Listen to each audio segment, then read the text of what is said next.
This is going to be the Nexus as a Mistweaver Monk. I'm not an expert at this game, this is not a dungeon guide, this represents my personal experience with a random dungeon group. So both the Nexus and the Blood Furnace are not what I would expect to do as my first... oh, this is Wrath of the Lich King dungeon, by the way. Neither one of those are what I would expect to do as my first dungeon in those expansions. But going into a new group of dungeons. Okay, so Druid, Tank, Rogue, Warrior, and what was that other one? A Mage or something? You get some... yeah, that's a Mage. Looks like Arcane. You get some extra bonuses from queuing for a random dungeon that you don't when you pick one specifically. But with the goal that I have to hit every dungeon at least once while leveling, I usually needed to pick specific ones. So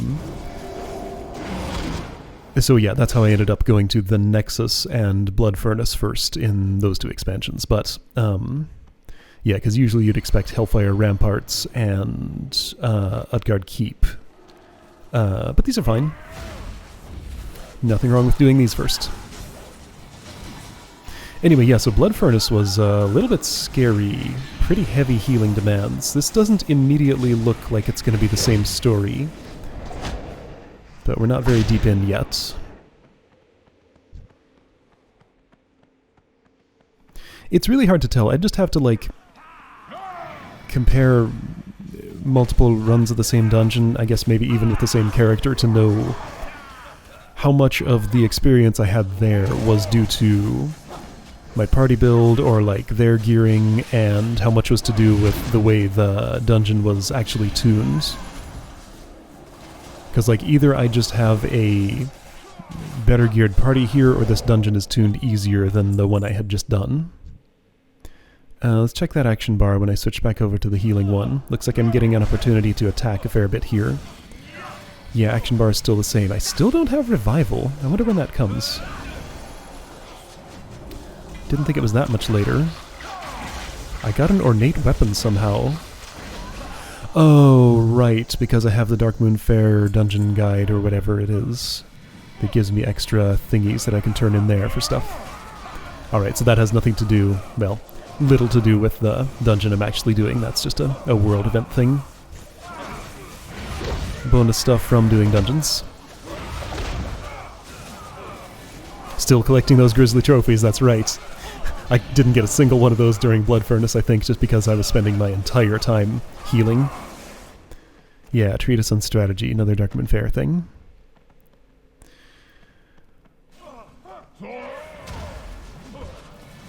So this place, I think there are a few different ways to route it, but I only ever see people go in this particular route. You turn left from the entrance, and maybe if you go the other way it just doesn't go, or maybe... whoa, damage. What was hitting me there? It wasn't immediately obvious to me, but something sure was.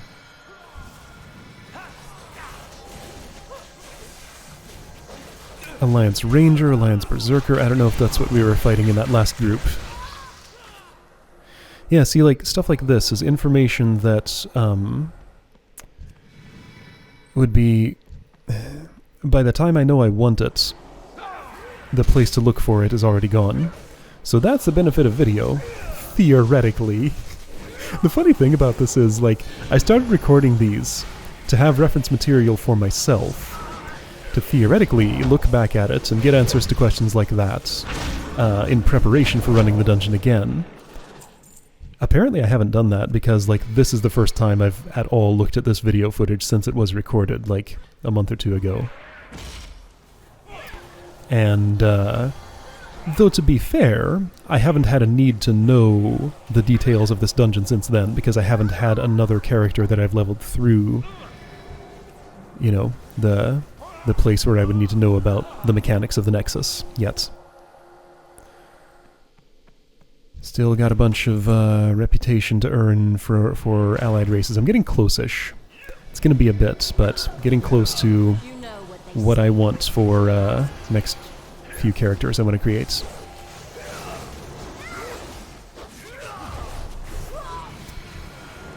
But yeah, like I've in real time at the time of recording, I've barely stepped into. Yeah, one good thing about Essence Font is I can still cast it in situations like that, because I think that would interrupt anything you have to hold still to channel or charge up. Yeah, so as a recording time in the game, I've barely set foot in any dungeons in the last week or so. Just been doing world quests and whatever will give me reputation gain with the factions I'm caring about right now, so kind of playing a different game at the moment. That's fine though. It's all in service of getting back to the meat of the game. All these dungeon things. Since there is a raid finder now, I'm sure I'll try that at some point, and I'm sure I'll record it, so we might be able to get at least some raid dungeons in here. Probably only current expansion max level ones.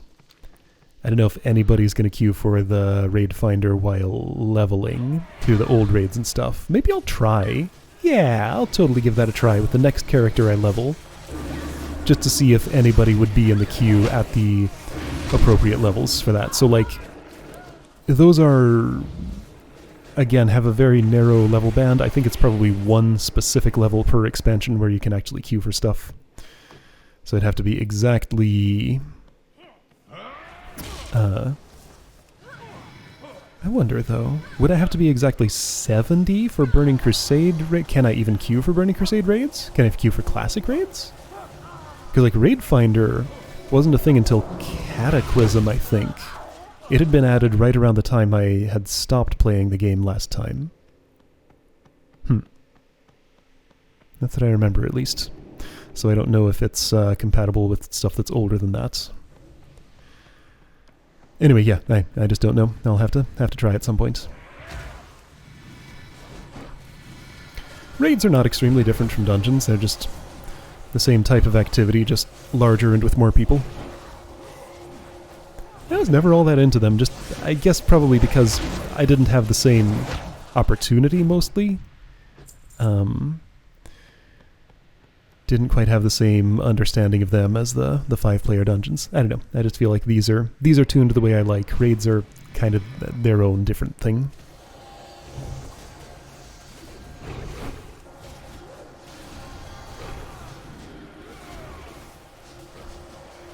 There's these things called scenarios now that I don't really understand. They can be group content, or they can be solo content, I guess. It's like...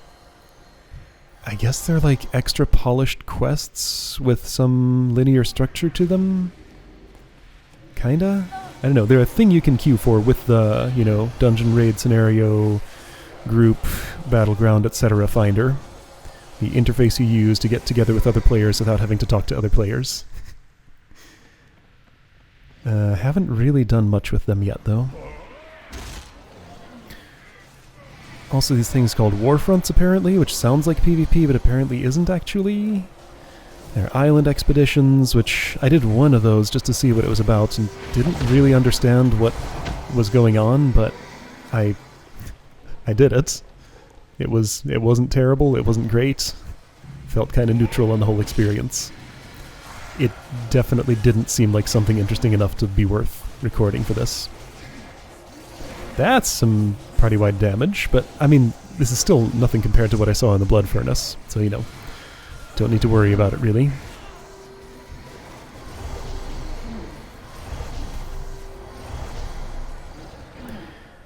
What are those... Let's see... Okay, so I think what I experience after those die, all those icons that just went away, those just restore my mana for standing in the field. What is it? Crazed Mana Surge makes a mana restoration field when it dies. This is a boss. Already halfway down. Shields himself and diverts power to the rifts. So everybody switch targets. So it looks like you have to attack the rift to get the ability to damage Anomalous again.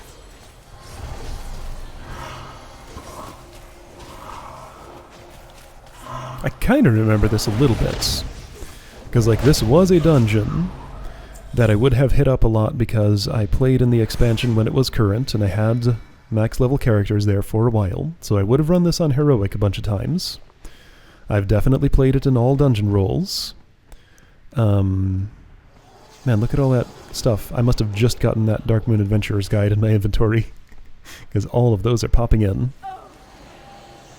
I think this one dungeon run might have gotten me my entire monthly allotment for those.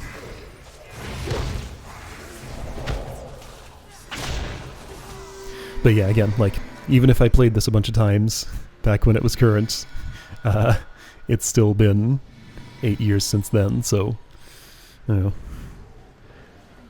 I do kind of remember the layout and some of the bosses, but not, like, the mechanics I had to deal with. And the thing about this is, like,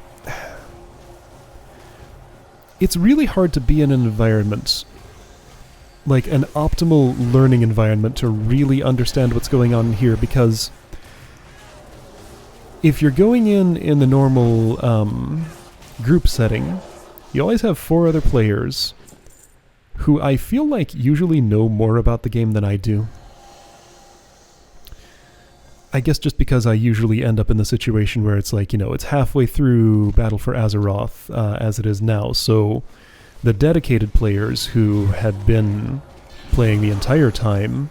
Well, I swear I got turned into a statue or something for a moment. Huh.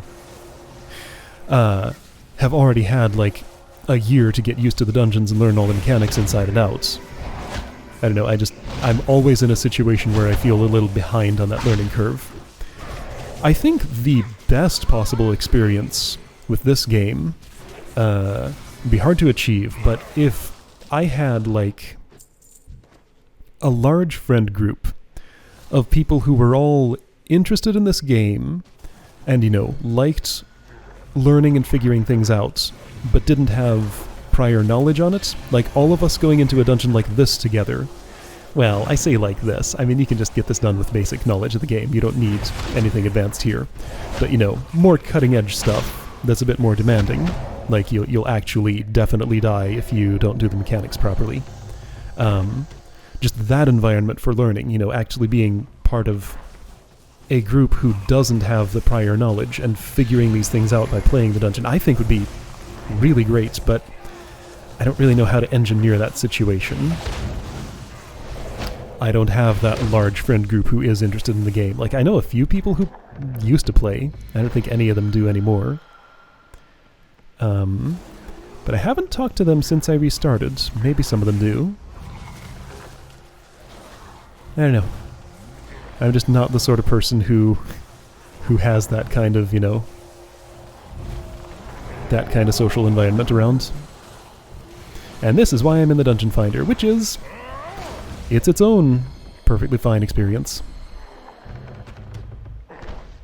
It's not always great, but it's great often enough for me to find it worthwhile.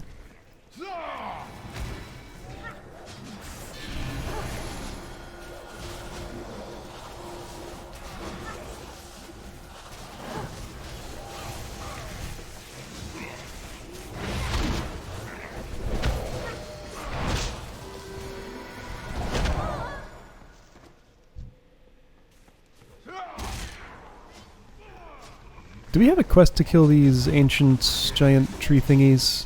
I think we do. Everybody needs, yeah, 3 out of 5 arcane splinter. Okay, so kill 5 of them. Each one drops 1 arcane splinter, so gotta get that done for the quest.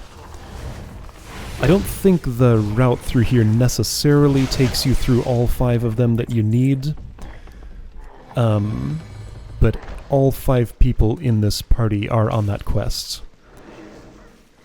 So they're very likely to decide to route through... Whoa, that's some damage, pay attention. See, that's the thing about runs like this. When suddenly a bunch of damage is happening, I'm not always ready for it, because it hadn't been for the last 20 minutes or whatever. Oh man, Mysterious Grimoire, another thing. There's so many of those.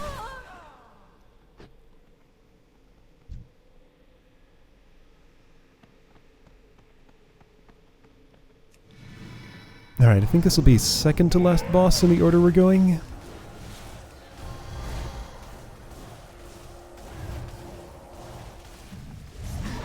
Oh, I remember something. Oh, doesn't this guy have, like, yeah, that stuff.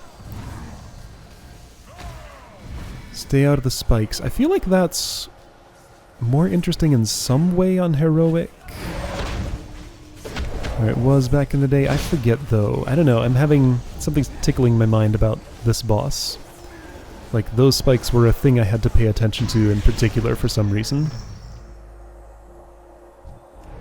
I don't remember why or what. Just looks, at this point, like a simple, you know, don't stand where the spikes are going to come up.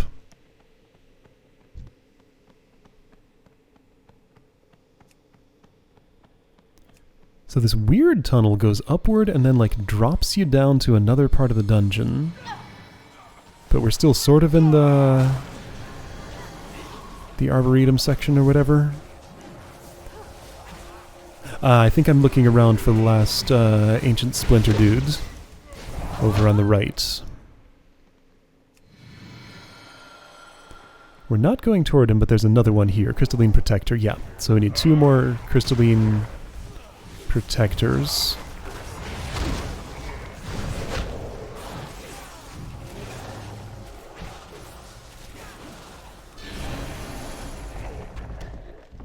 I think just to my right here is the end of the dungeon. Are we gonna skip the last Arcane Splinter, or was that the last one already? Maybe that was the last one. I was thinking about something else. Alright, Karastraza. Last boss here.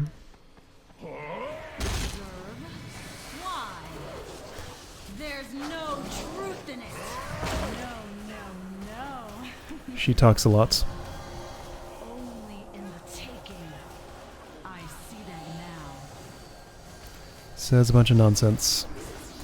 She's a dragon, so you don't want to stand in front of because of breath, or behind her because of tail swipes and stuff.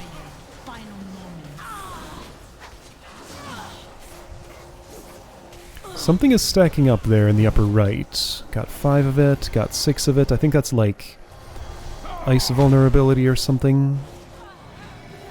It's not doing much. It looks like it's just doing the amount of damage to me periodically that is the number of stacks of it I have. Oh, it's gone. Why did it stop? Oh, no, that's right. You have to keep on moving to make it disappear. Man, I had forgotten about that until just now. Yeah, so if you hold still during this fight, you get like a stacking vulnerability to ice, and she does stuff that makes it impossible to move for a moment. That's how it is. Man, all these mechanics that just like are kind of just only half-formed on normal. They used to be a thing you had to pay attention to, but they just aren't anymore. How are you? All these ruins of old game content that just can't really be experienced the same way anymore. Safe travels. Good day to you. Have a good one. Gotta choose a reward. Somebody left already. I think I have an unfinished quest here. Not everybody leaves right away because the rest of us want to stay and get stuff done. Somebody found an Azure Warder somewhere. Those things just patrol around, I think. Someone accidentally stepped too close to one, I guess. You need something? Yeah, so I'm missing something.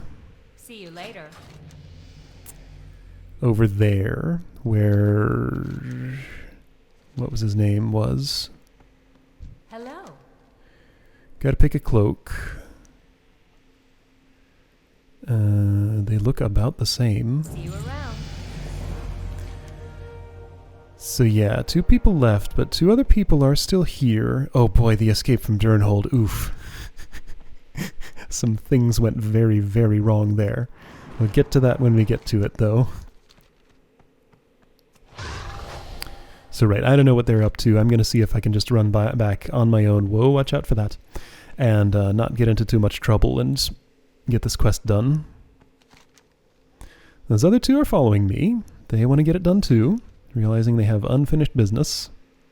Oh, okay, the 2 who left perhaps knew exactly what to do for the quest and already took the action there and turned it in, and therefore didn't need to stay in the dungeon. But these other 2, conveniently including the tank, Still needed the thing. So we have a reduced group here, but you know, we still have one of every role. That's enough. You don't technically need any more of that to get stuff like this done. Extra damage dealers mostly just make things quicker.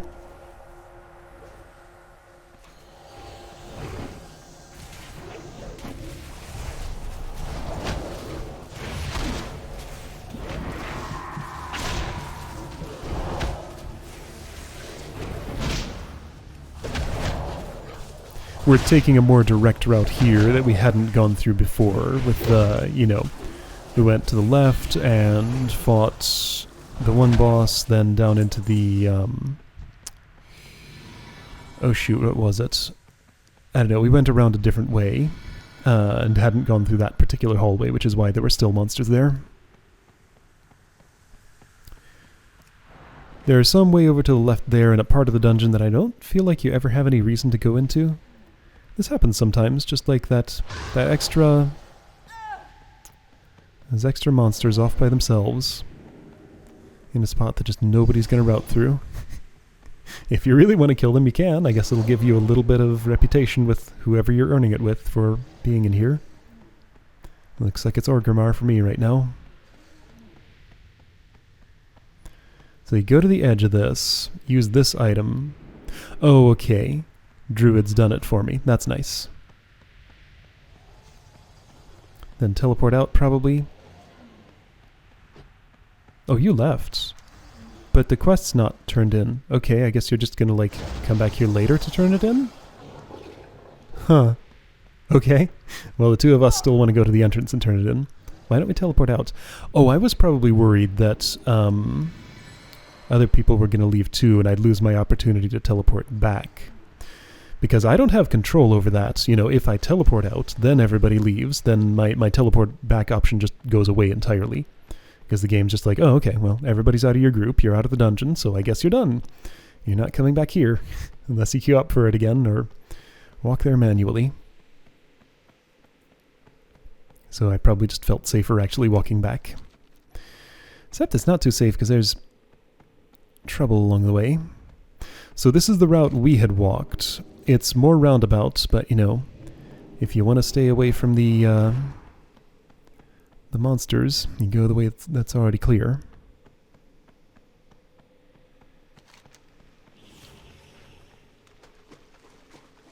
What was that spell? Doesn't seem like it's making you move any faster. It's made you slightly transparent. Don't know what that one does. Maybe it's like invisibility to decrease monster detection range or something? Like a lesser rogue stealth or something? I've played a mage. Not an arcane one, though. And I don't remember that particular ability.